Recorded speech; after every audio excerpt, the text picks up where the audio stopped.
همه را همین الان برایت میگویم تا بدانی از حال یک من درگیر من. حال و روز من خوب است، اما میدانم تو باور نداری، چون حال همه خیلی خیلی خوب نیست. نه، تظاهر نمی کنیم، هیچ چیز سر جایش نیست. دیگر نه دلی داریم برای عشق، نه حال خوبی برای درد دل. فقط آهسته دود می کنیم این جوانی برباد رفته را. در آینه نگاه می کنم و می فهمم. در آینه نگاه می کنم و نمی فهمم سفیدی شقیقه های صورتم را. فکر می کردم می فهمم.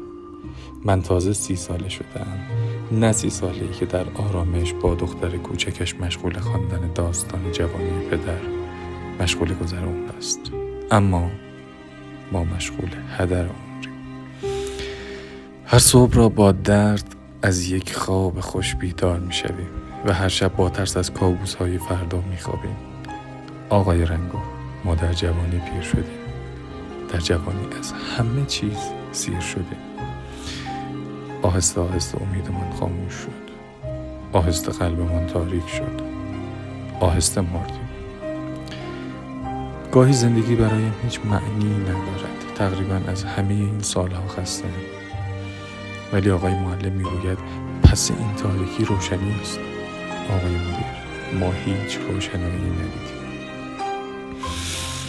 پشیمانم از آمدنم و خسته از بودنم. آخر با همه این دردها و با کمی گلایه به دیدارت خواهم آمد. همان جایی که میگویم فقط خوبی است. این دنیا لیاقت ما رو نداشت. ارزانی خود